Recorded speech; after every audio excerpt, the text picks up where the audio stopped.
Dear Inna, I start with you. And I would like to introduce you a bit. You're a Ukrainian-French activist and writer, known for your strong advocacy for women's rights and freedom of expression. You've written books, contributed to Charlie Hebdo, advised the G7 Gender Equality Council, and your work explores gender war and resistance. But you became particularly known for your courageous feminist campaigns and feminine actions, including cutting down a large cross with a chainsaw, which we saw just in the film.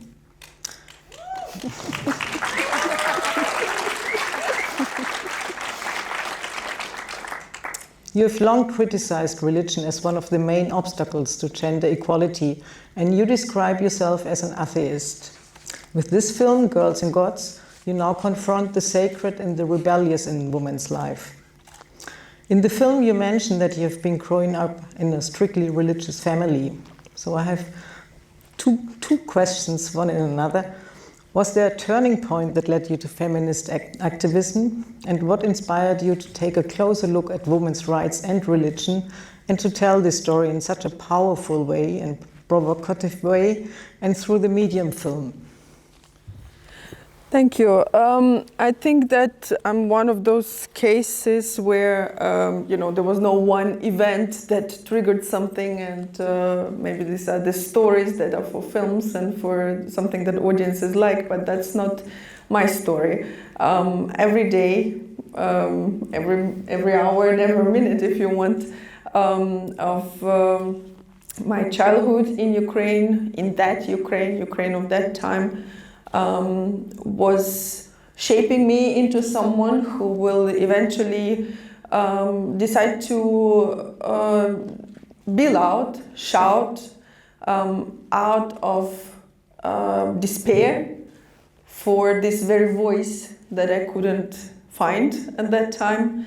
And feminine movement certainly is a phenomenon, and it was born in Ukrainian context of that time. And it's that phenomenon that, we could describe that it was one of those moments where, women decide to open a door for themselves, but just with a kick, and that's how it felt.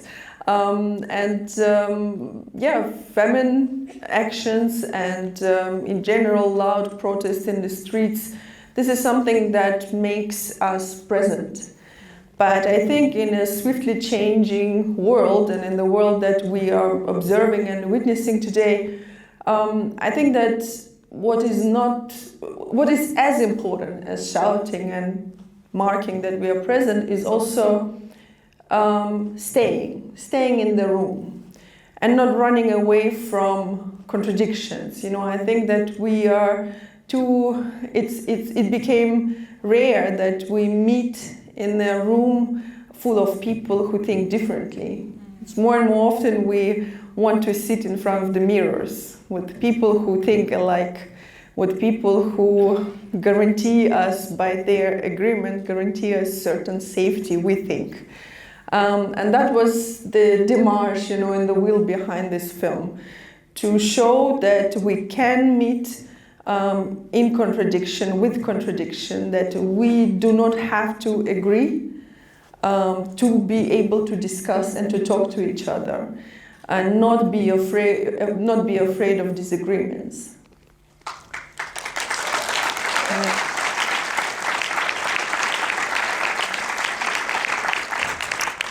So then my next question actually continues that. So what was your impression when you spoke with the religious leaders? How do women's rights stand today in relation to religion? Well, I came to each protagonist in the film, but also beyond those who made it to the film. I came with a very clear and shaped opinion of my own that was shaped by, as you mentioned, years, more than a decade of activism, anti-religious activism. I did not seek to hear from them any justification. I wanted honest answers, and I wanted to ask questions that, that are not asked too often and just wait for an answer. And that was a very rewarding actually experience, because when an opponent of yours sees that you did not come to convince them, but you came only with a question, and you came here for the sake of asking the question, they are much more honest than when they feel like they have to defend themselves in front of the opponent.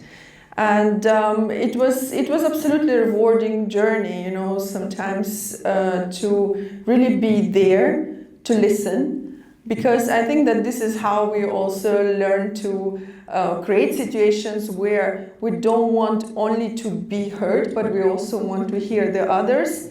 And in my case, it was always to put on test my own beliefs.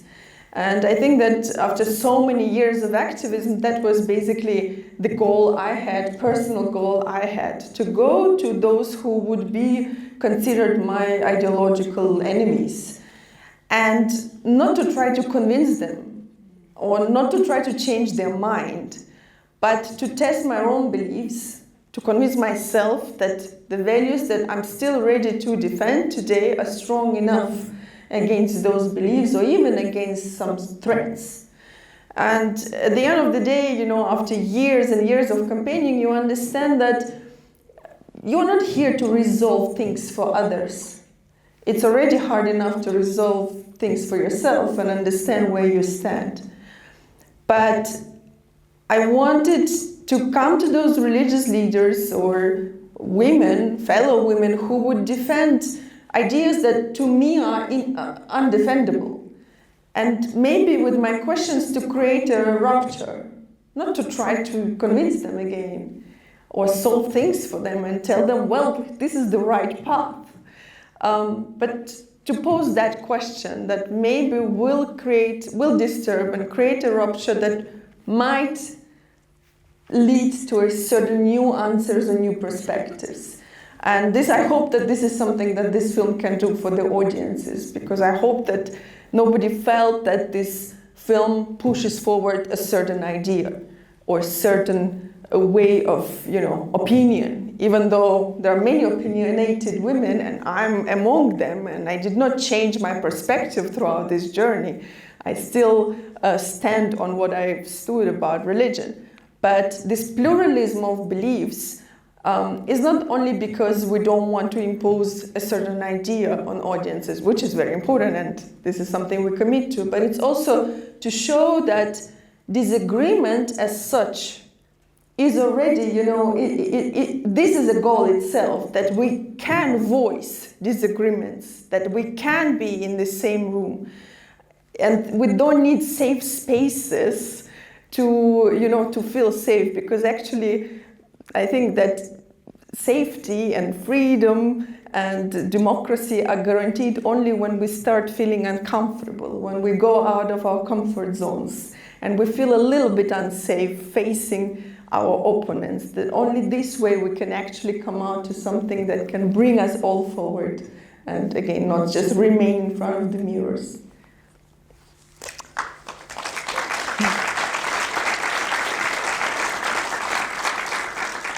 There's a question which just comes up.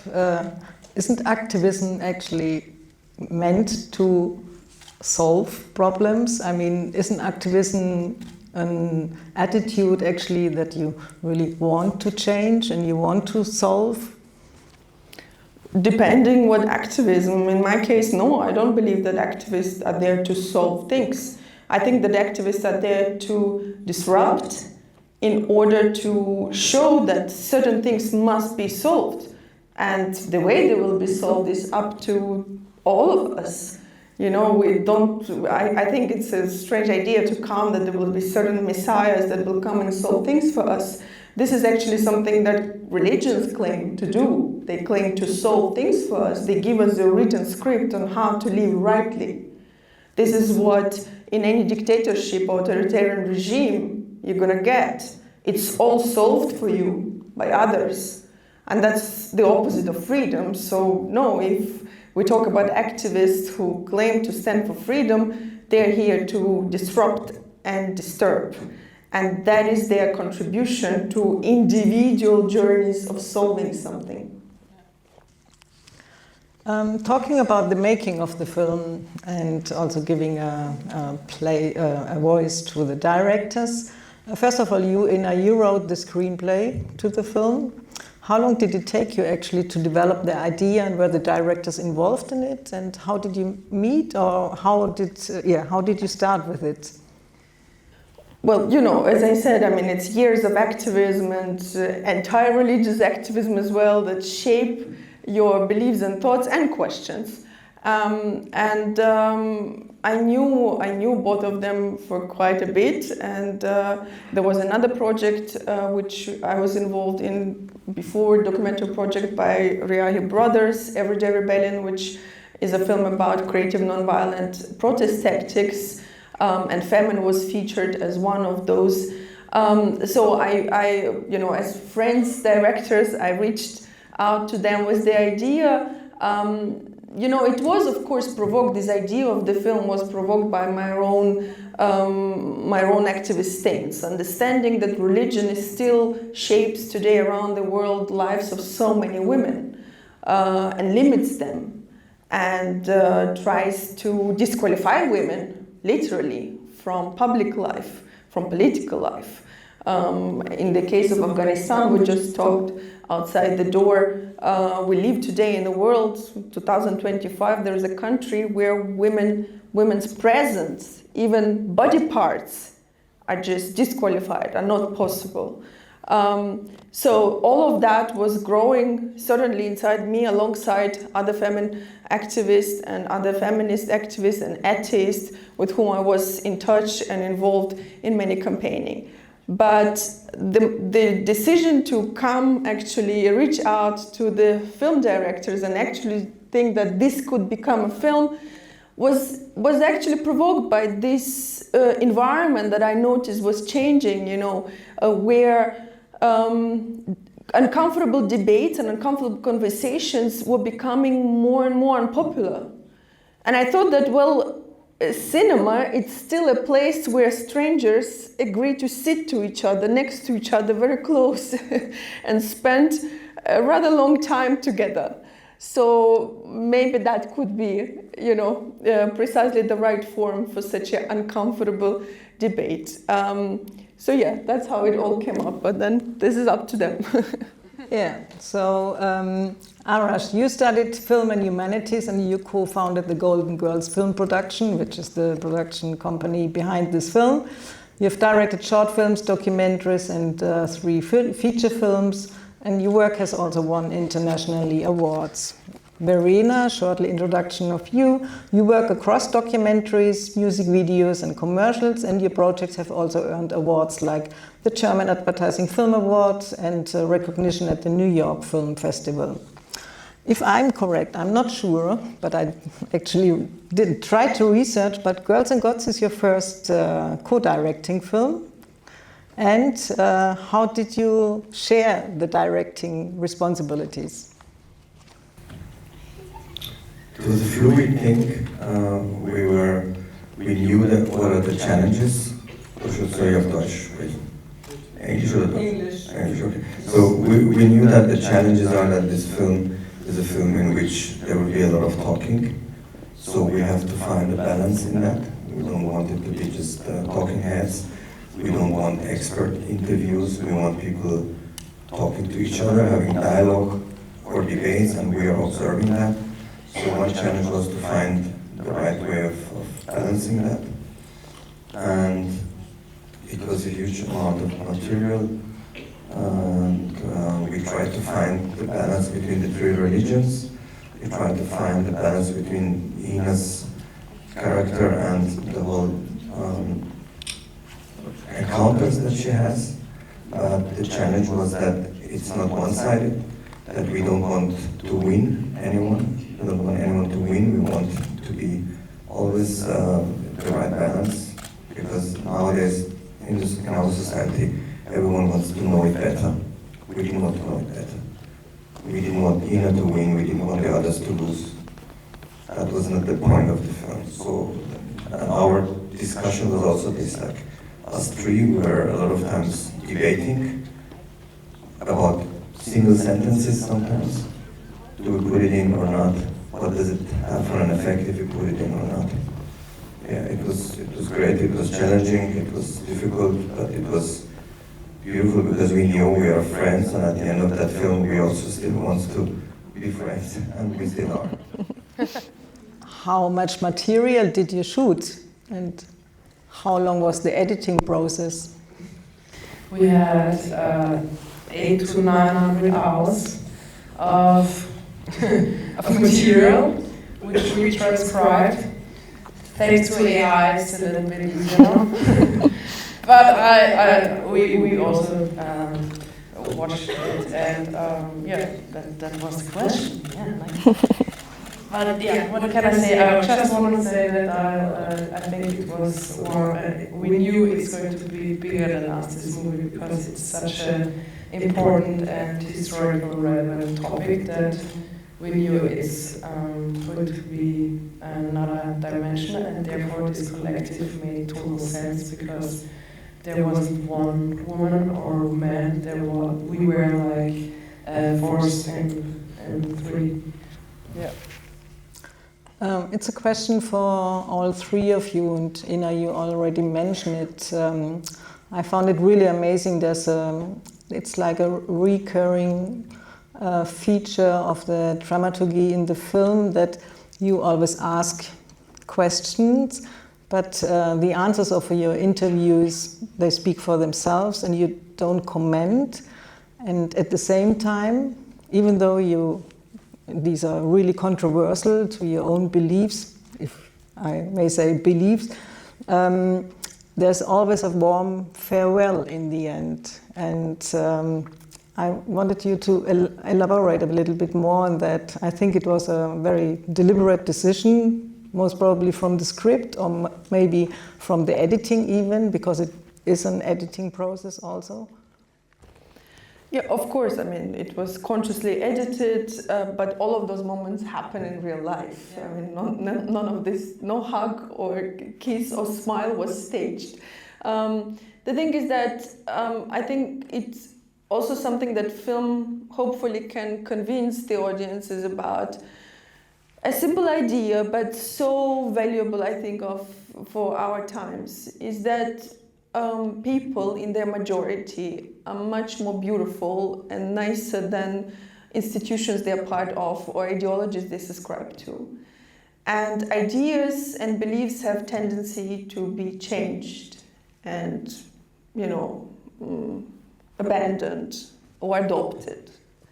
And I think that this is something that it's very healthy to remember that whenever we engage in a conversation with anybody. It's very important to just remind ourselves that we can debate for the sake of debate, and we can hug it out after.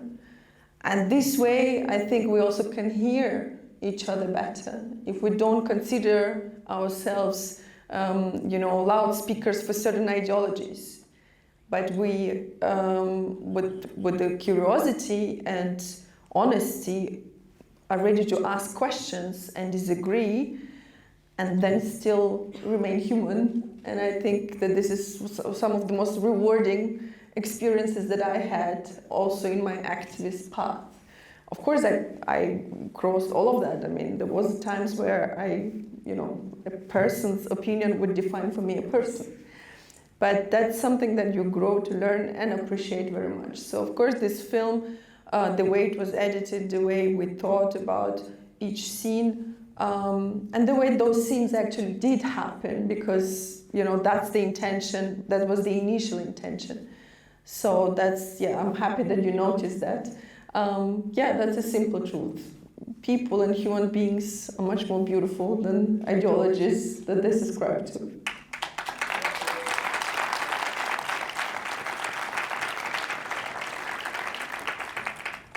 How did you find your interviews, and did they all feel comfortable in front of the camera? I mean, sometimes I even had the feeling that they enjoyed having the space actually to maybe proclaim their views and express themselves. some interviews were very uncomfortable, of course, because we dared to ask uncomfortable questions, and also it was very uncomfortable to hear certain answers. But that was the exercise I signed for, you know. And at the very end, you see, I'm here. Nobody attacked me during those debates, and I didn't attack anyone, including those who expressed ideas I absolutely disliked. But that's the point. The discomfort is, you know, I think that I said now recently that I think that we should get more and more comfortable with feeling uncomfortable. And I think that this is also a key of any free society. You cannot demand comfort if you want to live in freedom, because by demanding comfort, you probably strip someone else from their freedom. And democracies and freedom are very uncomfortable. Because, you know, it's about, again, pluralism. It's about everybody choosing their own path of liberation as well. And dictatorships very often feel comfortable to many people because everything is sorted out for you by others, decided, and you are stripped from all responsibilities and choices, and your actions and thoughts as well that you can express are limited. And it does feel comfortable to many. So comfort and freedom are the opposite. I hope that we can accept again or feel comfortable again with idea that feeling uncomfortable is good. It's about freedom.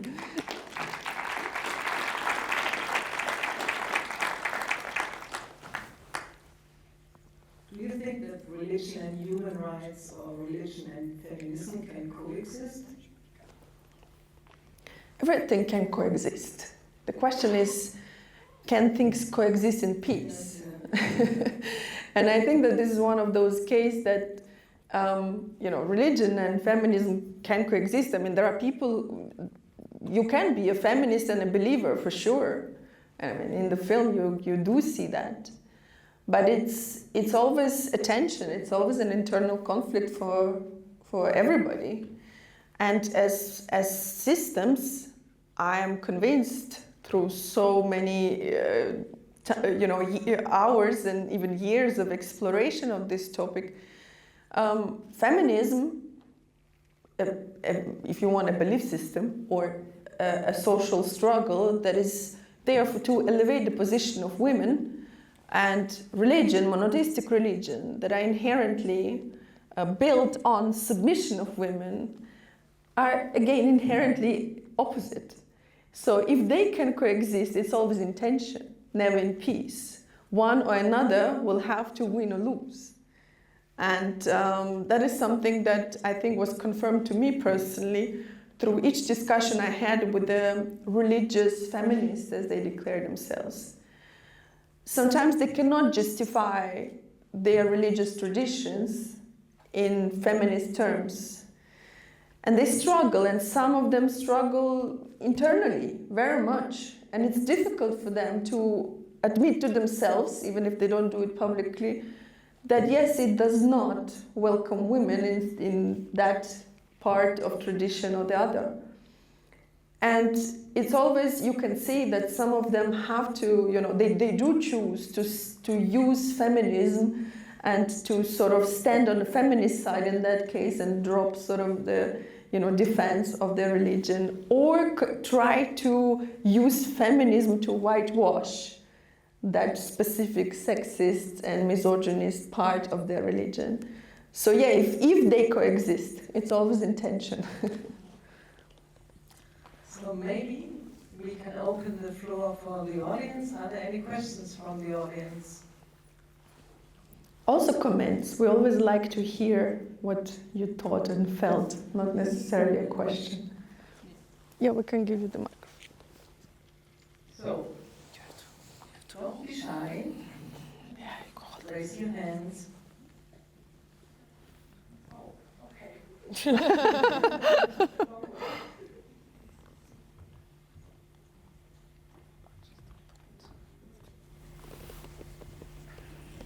Hello, thank you a lot for this beautiful film. And do you remember from when the footage of Seyran artist is? Because I wonder if she's still being able to practice her work in the open. I thought, if I wasn't mistaken, that she cannot practice anymore because it was getting too dangerous, but it would be a relief for me to hear that the footage is quite recent and that she can still proceed with her work, being an imam. Yeah, sorry. 2 years? Yes, 2 years. Yeah. 2 years, but I read that it was closed after. Yeah. I don't know if she reopened.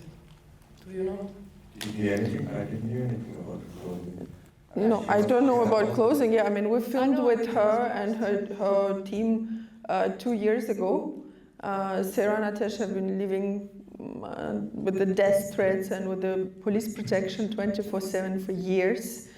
And there were more. I know that even prior to that, when we were still, for the first time I met her was for a reportage I was writing from the mosque for Charlie Hebdo, and that was years earlier. And already then, it was exactly the same situation where it was permanently discussed whether they should close for security reasons or not. But we filmed 2 years ago, so yeah, I hope that the mosque is still working and welcoming people. Yeah, I don't know, we don't know more than that. Someone is saying no. Ah, it's closed, really? Okay. I mean, 8 years ago we heard about this idea, and you know, like idea, it's easy to have an idea, but to develop that idea into a film, it takes time, and then the financing takes time. Then with COVID, we had already some part of the financing, but it was very difficult to find co-producers outside of Austria where we started. And during COVID, no one was interested in cinema because no one would go to cinema, and cinemas were closed. So that blocked us also. And we could only stop with the film, with the shooting, once we had this balance of the three religions. And for example, we wanted to shoot in Israel with a group called Women of the Walls, and they said like they can't join a project where there is a naked body in it. So we couldn't accept that kind of censorship. That's why we couldn't put them inside the film. We had to look for more people, and once we had the feeling, okay, we have now enough, we have this balance, then there was the Hamas terror attack, then we couldn't find any Jewish people or even shoot anywhere. We went into all kinds of cities you saw in the film, and Verena was always trying to contact the synagogues and the museums and people, but it was extremely difficult. And then editing, you know, like watching 800 hours of material, Verena did a lot of that. Together we had 2 editors. It takes long. And once you start with it, you want to make it good in the end, because it's years of your life, and in the end you want it to be something that stays. Maybe once we're not there anymore. Yeah. Yeah, and one last thing, to find art which is related to feminism and religion is very rare, because it's actually an act of resistance by itself, making art, and with these two kinds of topics. So that's also a big challenge. So if you have artists for this, tell me. For us, we're interested. And if you're very rich, some people in this audience, we're very much interested in making a series out of the 800 hours of material that we have. And we could dive into the topic much deeper. It's extremely interesting. But let's talk later. The questions. There was another question there. I'm just curious about what sentences you were fighting over to put it in, and maybe what landed in the movie in the end. What sentences? I mean, there is a good example. There is, if you watch the trailer of the film, you will see some stuff that is not in the film. And that was an intentional strategy in the end. For example, there is a sentence in the trailer where this Bangladeshi poet says, if a culture is misogynist or anti-woman, we should kind of not protect this culture, or kind of get rid of that culture. And that was for a long time at the end of our film. And then we realized that's not the point of the film. At the end is actually the opposite of that. It's like, if someone is against you, talk to that person, try to debate, try to convince that person. So we took that sentence out, but it was a very important sentence for us. So we thought the best strategy is we put it into the trailer, because anyway, more people watch the trailer than the film, and this way, it's a clever way to spread it. Or there's another thing, at the end of the trailer, Inek asks a gay priest if removing men from religion is not the end of religion. That's how the trailer ends. That's also not in the film. Because in the film we would have to dive much more into that character, who is the guy, and so on and so on. We work with all tricks. One more question from the audience.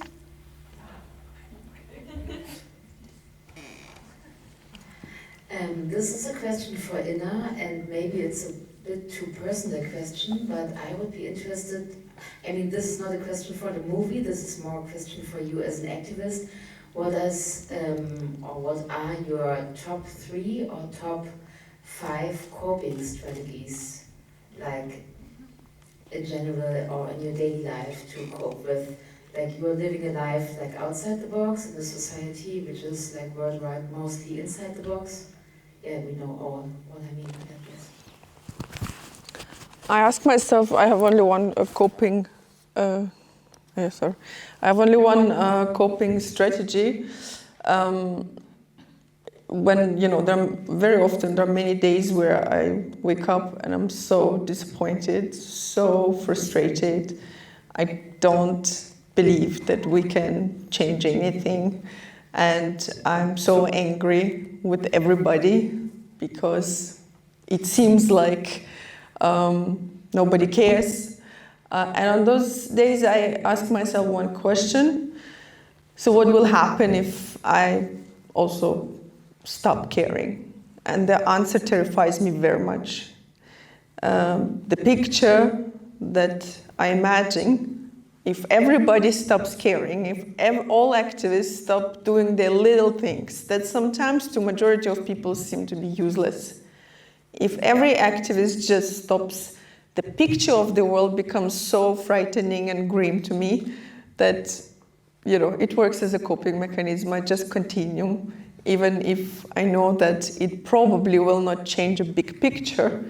But I think as long as we try doing something little every day, at least we know that we are doing what we can.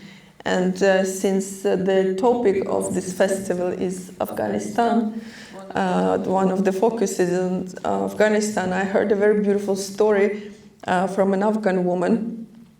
And I think it's an Afghan tale. And it's about a little bird in a forest. And as she was flying through the forest, she saw a fire. And the fire was spreading so fast. And this little bird in panic flew very quickly to the water, like to a lake, and took this drop of water and flew to the fire and dropped it. And she did it again and again, another drop, another drop. It did not stop the fire, but the bird did what she could. So that's something that probably, the ideas and thoughts that I have every day, especially on those days when I think that we're lost.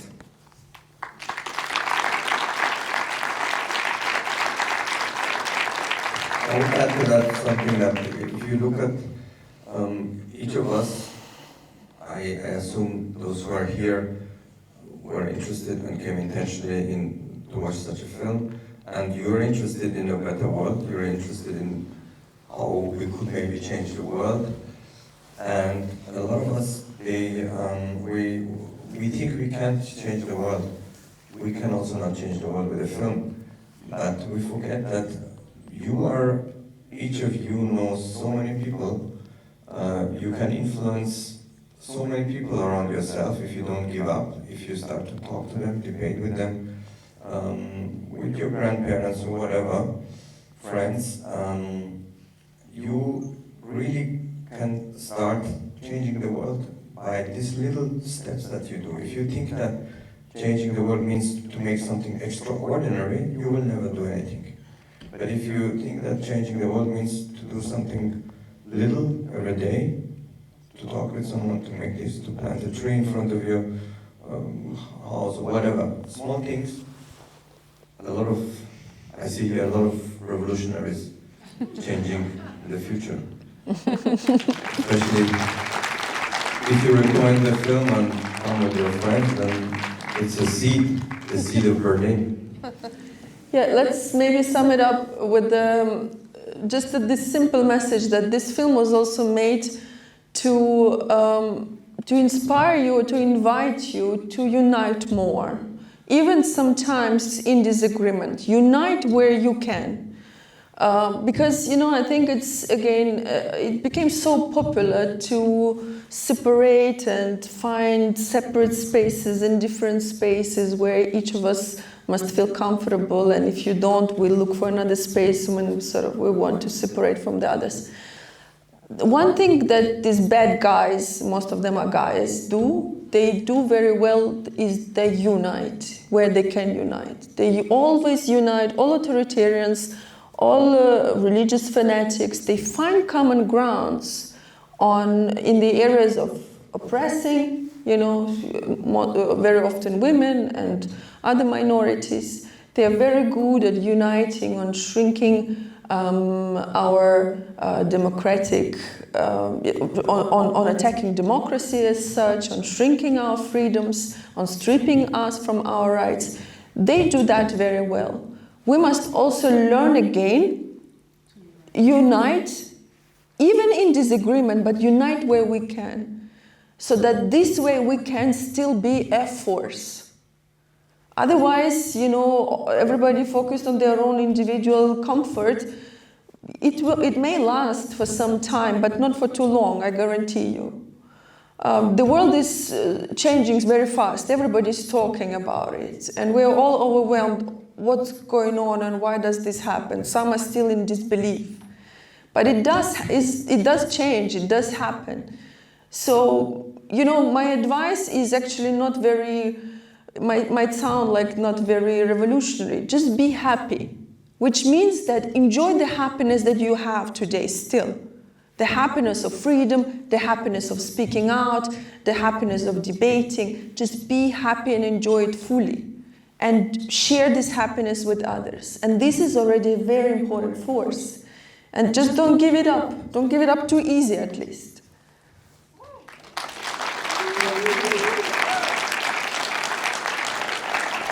Yeah, don't let yourself be distracted. By the way, the good news is if you have a Harry Potter tattoo and you don't like J.K. Rowling's anti-transgender comments, you can remove it. I just saw outside that there is a studio in Great Britain who makes a good offer. So capitalism is always everywhere. Even if we think we're very woke and we're very on the right side. Beware. Thank you very much. I think, this is really inspiring. I think the film and the discussion also tonight, it leaves us, when we go home, we have something to think about. And I like the idea that we have to unite in our debates. And I wanted to ask you actually if what is your hope for the future, but maybe what is the hope for the present? Exactly, yes. I think that certainly there is no future without the present that we can shape. And I only want that we look at ourselves again back as a force, because there is certainly a force against all of us. And we are moving swiftly into a world of, if you want, new authoritarianisms And we must quickly get together and come up with an answer. What is our new freedoms? What is our new freedom fight? What is our new democracy? How much are we ready to give up of who we are? Those values that we talk about and hear about every day, those beautiful words in all those beautiful languages, European languages, do they really mean something?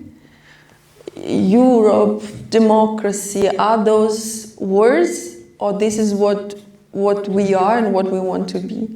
I think that those are very simple but useful questions to ask ourselves and each other every day, and I'm sure that the answers will be very helpful too. Unfortunately, we have to close it for this evening. I really thank the three of you very, very much for being here, and thank you, audience, for staying so long with us. And my colleague had a very last question to you. Is God a man? Is there a God? Okay.